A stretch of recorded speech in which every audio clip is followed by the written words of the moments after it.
నమస్తే. ప్రస్తుతం మనతో పాటు సీనియర్ జర్నలిస్ట్ దాము బాలాజీ ఉన్నారు. ఆయనతో మాట్లాడదాం. నమస్తే సార్. నమస్తే. సార్ పాక్ అండ్ ఇండియా మధ్యలో వార్ జరగబోతుంది అని చెప్పేసి మనకు ఆల్రెడీ ఫిక్స్ అయిపోయినాం.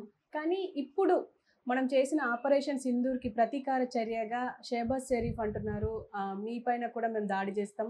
దాదాపు 10 సిటీస్‌లో మేము చేయబోతున్నాము దాడి అని చెప్పేసి ఆయన చెప్పడం. అందులో ముఖ్యంగా హైదరాబాద్ ఉంది అని అంటున్నారు. అంటే ఎలా ఉండబోతుందంటారు సార్ వాళ్ళ చర్య? నిన్న ఎర్లీ అవర్స్‌లో మన వాళ్ళు ఆపరేషన్ సింధూర్ పేరుతో 9 ప్రాంతాల్లో పాకిస్తాన్ మెయిన్ భూభాగంలో 4 ప్రాంతాలు, పీఓకే పాక్ ఆక్యుపైడ్ కాశ్మీర్లో 5 భాగాల్లో అటాక్ చేశారు. ముఖ్యంగా బహవల్పూరు, ముజఫరాబాదు, తర్వాత మురాద్కే, కోట్లీ ఈ ఏరియాలో అటాక్స్ చేయడం వల్ల వాళ్ళు దాదాపు 100 మంది చనిపోయారు అంటున్నారు. అందులో మసూద్ అజర్ ఎవరంటే జైషే ఈ మహమ్మద్ స్థాపకుడు ఆయన. ఇప్పుడు కూడా అతని లీడరు, 56 ఏళ్ళ అతనికి. అతను చాలా యాక్టివ్గా ఉంటాడు. వాళ్ళ నేటివ్ ప్లేస్ బహవల్పూర్లో వేసిన ఒక మసీదు చుట్టుపక్కల ప్రాంతాల్లో వాళ్ళు నివసిస్తున్నట్టు చెప్తున్నారు. అక్కడ వాళ్ళ ఫ్యామిలీ దాదాపు 10 మంది చనిపోయారు.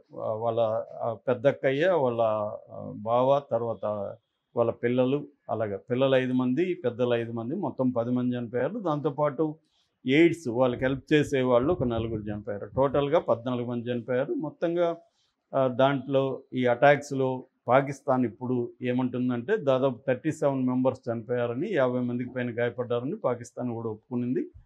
సో మన వాళ్ళైతే ఇప్పటికి కూడా దాదాపు 100 మంది చనిపోయారని చెప్తున్నారు. మేబీ ఇది ఏంటంటే యుద్ధం అంటేనే ఫస్ట్ క్యాజువాలిటీ ఈజ్ ట్రూత్ అంటారు. అంటే ఫస్ట్ చచ్చిపోయేది యుద్ధంలో ఎవరంటే నిజం అని. సో కాబట్టి ఎవరు నిజాలు చెప్పరు. ఏదేమైనా పెద్ద ఎత్తున అయితే నష్టం అయితే జరిగిందని వాళ్ళ రియాక్షన్ బట్టి అర్థమవుతుంది.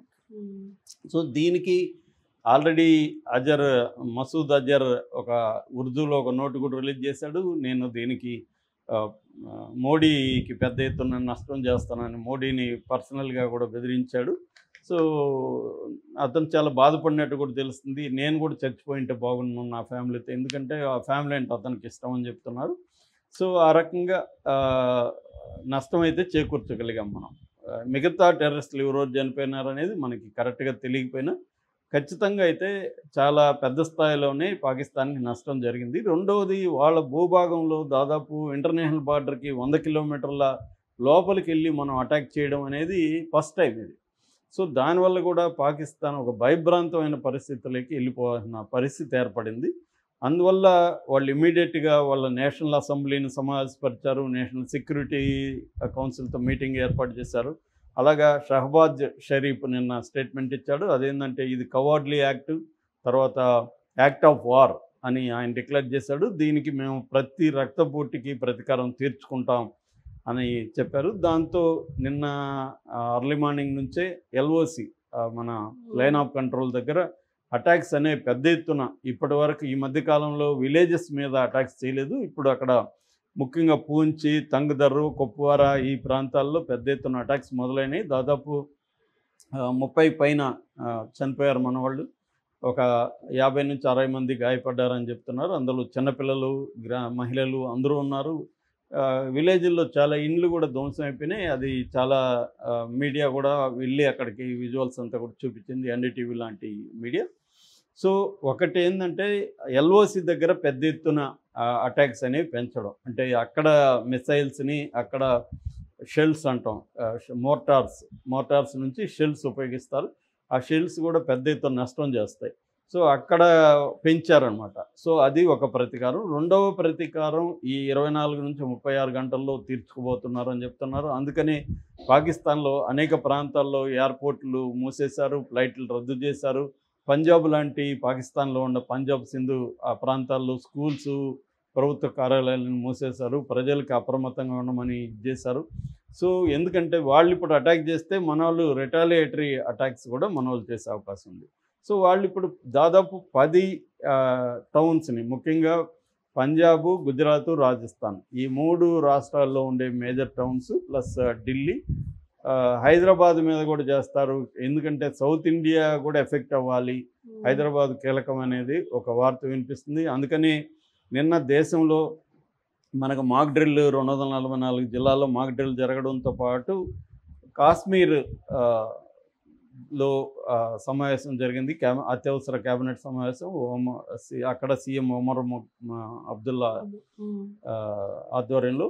ఇక్కడ రేవంత్ రెడ్డి కూడా అత్యవసర సమావేశం, ఎమర్జెన్సీ మీటింగ్ అనేది పెట్టి ఆయన యుద్ధం వస్తే ఎలా ఉండాలనేది ప్రిపేర్ చేశాడు. అది కొంత ఆశ్చర్యకరంగా అనిపించింది. ఎందుకంటే యుద్ధం వస్తే ముందు ఫ్రంటల్ ఏరియా ఇది మనకి 1500 కిలోమీటర్ల దూరంలో ఉన్నాం మనం పాకిస్తాన్కి. యాక్చువల్గా పాకిస్తాన్ దగ్గర అంత 1500 కిలోమీటర్ల దూరంలో అటాక్ చేసే క్షిపణులు లేవు. వాళ్ళు మన స్కైలోకి వస్తే తప్ప. సో అక్కడి నుంచి అయితే చేయలేరు. ఎందుకంటే మహా అంటే 200 కిలోమీటర్ల దూరంలో ఉంటే ఎక్కువ వాళ్ళకి, అంతకంటే ఎక్కువ లేవు. కాబట్టి అక్కడ మనకు 3323 కిలోమీటర్ల ఇంటర్నేషనల్ బార్డర్ పాకిస్తాన్తో ఉంది. కాబట్టి ఆ బార్డర్ పరిధిలో ఉన్న టౌన్స్ మీద జరిగే అవకాశం ఉంది. దగ్గరగా ఉన్న టౌన్స్ ఢిల్లీ కావచ్చు, జమ్మూ కాశ్మీర్ ఎలాగో జరుగుతుంది, దాంతోపాటు పంజాబు, రాజస్థాన్, గుజరాత్ ఈ ఏరియాలో ప్రధానంగా జరుగుతుంది. కానీ వాళ్ళు మన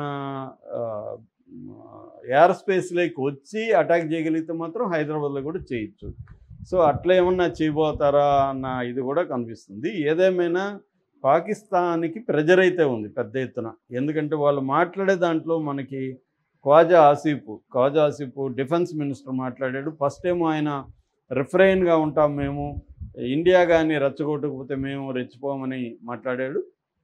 కానీ తర్వాత మేము కూడా అటాక్ చేస్తాం, ప్రతీకారం తీర్చుకుంటాం అనేది మాట్లాడుతున్నారు. అట్లాగే వాళ్ళ మిలిటరీ అధికారులు కూడా చాలామంది, ముఖ్యంగా అహ్మద్ షరీఫ్ చౌదరి అంటారు, లెఫ్టినెంట్ జనరల్, ఆయన మాట్లాడాడు. ఆయన కూడా ఆల్రెడీ మేము 5 జెట్లు పేల్చేసామని ఆయన చెప్పాడు. ఇప్పుడు అది కూడా వైరల్ అవుతుంది. యాక్చువల్గా CNN ఇందాక చెప్పిన ఈ ఖ్వాజా ఆసిఫ్ డిఫెన్స్ మినిస్టర్ని CNN ఇంటర్వ్యూ చేసినప్పుడు CNNలో ఆమె విలేకరి అక్కడ యాంకర్ డైరెక్ట్గా అడిగింది, మీరు 5 జెట్లు పేల్చామని చెప్తున్నారు కదా, దానికి ప్రూఫ్ ఏంటి, ఎవిడెన్స్ ఏంటని అడిగింది. ఆయన ఎంత సిల్లీగా సమాధానం చెప్తున్నాడంటే, ఎవిడెన్స్ మేము చెప్పాల్సిన అవసరం లేదు, ఇండియాలో సోషల్ మీడియాలో వస్తుందని చెప్తున్నాడు.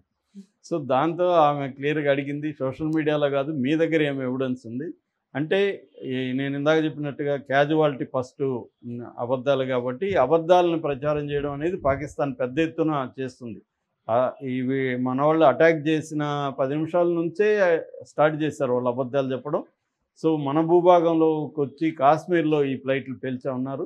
కాకపోతే ఏంటంటే 2 జెట్స్ అయితే క్రాష్ అయినాయని మన వాళ్ళు కూడా ఒప్పుకుంటున్నారు. దాని వెనక పాకిస్తాన్ అయితే లేదు, అది క్రాష్ అయినాయి, దాని మీద విచారణ జరుపుతున్నామని కూడా మన వాళ్ళు చెప్పారు.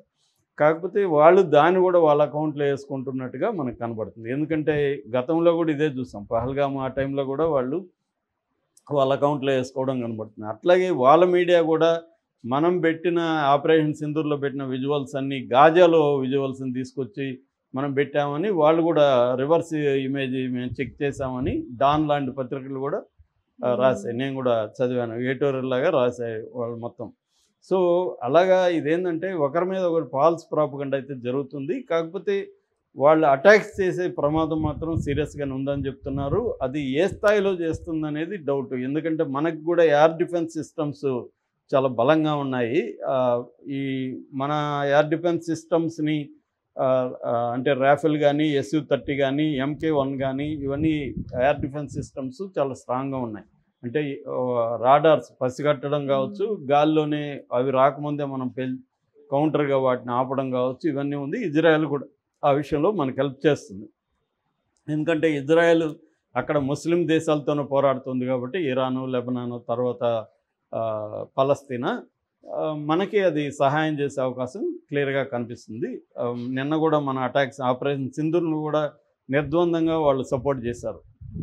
సో అందువల్ల పాకిస్తాన్కి ఒకటి వాళ్ళు సింబాలిక్గా అయితే అటాక్ చేయాలి, తప్పదు. ఎందుకంటే వాళ్ళ దేశంలో వాళ్ళు నిరూపించుకోవాలి కదా మనం వీక్ కాదని.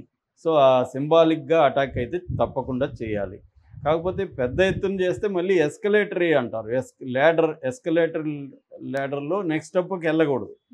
సో అందుకని సింబాలిక్గా మనం ఎలాగైతే focused, measured, non military, non civilian వాటి మీద చేశామో వాళ్ళు కూడా అలాగే చేయాల్సి వస్తుంది. కానీ వాళ్ళు ఏం చేస్తున్నారు, ఆల్రెడీ LOC దగ్గర గ్రామాల మీద బాంబులు వేస్తున్నారు. సో అందుకని ఇప్పుడు వాళ్ళు కానీ అటాక్స్ కానీ మన మిలిటరీ స్థావరాల మీదనో లేకపోతే మన సివిలియన్ ప్రాంతాల మీద వేస్తే మాత్రం మన వాళ్ళు చుక్కలు చూపుతారు.